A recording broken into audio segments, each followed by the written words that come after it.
মুহাম্মদুর রাসূলুল্লাহ সাল্লাল্লাহু আলাইহি ওয়াসাল্লামের সুন্নাত। মানে হাদিসের মধ্যে এসেছে নবী আলাইহিস সালাতু ওয়াস সালামের যখন 40 বছর পূর্ণ হলো উনি হেরা গুহায় যেতেন, আল্লাহ পাকের ধ্যানে নিমগ্ন থাকতেন। হাদিসের ভাষা অনুযায়ী 1 মাস পর্যন্ত ওই হেরা গুহায় উনি অবস্থান করেছিলেন। মুফাসসিরিন একরাম 6 মাসের কথা বলেছেন। তখন উনি যখন যেতেন, একটা পর্যায়ে একদিন জিবরাইল আলাইহিস সালাতু ওয়াস সালাম এসে নবীজিকে বললেন যে, হে আল্লাহর নবী, ইকরা, আপনি পড়েন। নবী আলাইহিস সালাতু ওয়াস সালাম বললেন, মা আনা বিকারিন, আমি তো পড়তে জানি না। জিবরাইল আলাইহিস সালাতু ওয়াস সালাম তখন নবীজিকে বুকের মধ্যে ধরে চাপ দিয়েছিলেন। চাপ দেওয়ার পর বলেছিলেন, ইকরা, আপনি পড়ুন। নবীজি পড়তে পারে না। 2 বার 3 বার চাপ দেওয়ার পরে আল্লাহ পাক রব্বুল আলামিন ওনার জবান থেকে সূরা আলাকের প্রথম 5টি আয়াত বের করে দিয়েছিলেন। সুবহানাল্লাহ। ইকরা বিসমি রাব্বিকাল্লাযী খালাক, খালাকাল ইনসানা মিন আলাক, ইকরা ওয়া রাব্বুকাল আকরাম আল্লাযী আল্লামা বিল কলম, আল্লামাল ইনসানা মা লাম ইয়ালাম। আল্লাহ তাআলা এই 5টা আয়াত নবীজির মুখ থেকে বের করে দিয়েছিলেন।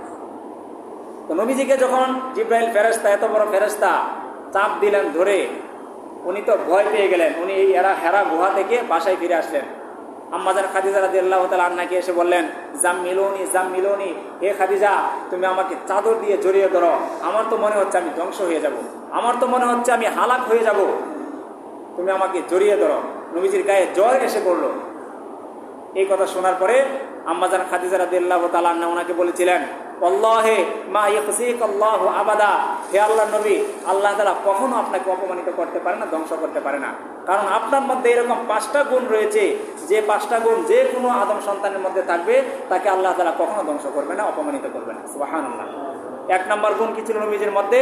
ওই দিন খাদিজা রাদিয়াল্লাহু তাআলা আনহা বলেছিলেন, ইন্নাকা লা তাসিলুর রাহিম, নিশ্চয়ই আপনি আত্মীয়তার সম্পর্ককে অটুট রাখেন, রক্তের সম্পর্ককে আপনি কখনো ছিন্ন করেন না। আত্মীয়তার সম্পর্ক যে আপনার সাথে ছিন্ন করতে চায়, আপনি তার সাথে সম্পর্ক জুড়ে দেন, তার সাথে আপনি সম্পর্ক বজায় রাখেন। সুতরাং এই গুণ যার মধ্যে থাকবে তাকে আল্লাহ তাআলা কখনো অপমানিত করতে পারে না।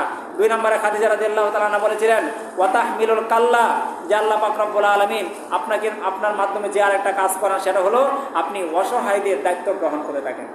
যখন আপনার কাছে কেউ অসহায় হিসেবে আসে, দুস্থ হিসেবে আসে, তখন আপনি আপনার সাধ্য অনুযায়ী তাকে সাহায্য করেন, সহযোগিতা করেন। সুতরাং আল্লাহ তাআলা আপনাকে অপমানিত করতে পারে না। 3 নম্বরে খাদিজা রাদিয়াল্লাহু তাআলা বলেছিলেন, ওয়া তাকসিবুল মাদুম, আপনি নিঃস্ব মানুষকে সহযোগিতা করে থাকেন, যার কোনো কিছু নেই তাকে আপনি সর্বদা সহযোগিতা করে থাকেন। কিন্তু এই জন্য আল্লাহ পাক আপনাকে কখনো অপমানিত করতে পারেন না। 4 নম্বরে খাদিজা রাদিয়াল্লাহু তাআলা বলেছিলেন, ওয়া তাকরিদ দাইফা, যেটা আমাদের আলোচনার বিষয় আজকে, ওয়া তাকরিদ দাইফা, আপনি মেহমানদারি করে থাকেন, আপনি মেহমানকে সম্মান করে থাকেন। সুতরাং যারা মেহমানকে সম্মান করে, মেহমানকে কদর করে, আল্লাহ তাআলা ওই ব্যক্তিকে কখনো অপমানিত করতে পারে না। সুবহানাল্লাহ। 5 নম্বরে খাদিজা রাদিয়াল্লাহু তাআলা বলেছিলেন, ওয়া তুঈনু আলা নাওয়াইবিল হাক্কি, আপনি তো এমন মানুষ যে আপনি যে সত্য পথ চায়, সত্য পথে চলাচল করতে চায়, তাকে আপনি সেই সৎ পথে, সত্য পথে চলাচল করার জন্য আপনি সহযোগিতা করেন। সুবহানাল্লাহ। সুতরাং এই 5টা গুণ আপনার মধ্যে বিদ্যমান রয়েছে, যার কারণে আল্লাহ পাক রব্বুল আলামিন কখনোই আপনাকে অপমানিত করবেন না, কখনোই আপনাকে অপদস্থ করবেন না। সুতরাং নবীজি যে সেই হেরা গুহা থেকে ফিরে এসে বলেছিলেন, জাম্মিলুনি জাম্মিলুনি, আমাকে চাদর দিয়ে জড়িয়ে ধরো, আমার গায়ে জ্বর এসেছে, তখন খাদিজা রাদিয়াল্লাহু তাআলা আনহা এই 5টা কথা বলে নবী আলাইহিস সালাতু ওয়াস সালামকে সান্ত্বনা দিয়েছিলেন। সুবহানাল্লাহ। এই 5টা কথার মধ্যে অন্যতম একটা কথা ছিল যে আপনি ওয়া তাকরিদ দাইফা, আপনি মেহমানকে সম্মান করে থাকেন, মেহমান আসার পরে আপনার সাধ্য অনুযায়ী তার মেহমানদারি করে থাকেন। সুতরাং যার মধ্যে মেহমানদারির এই গুণটা থাকবে, আল্লাহ তাআলা তাকে কখনো অপমানিত করতে পারেন না। সুবহানাল্লাহ।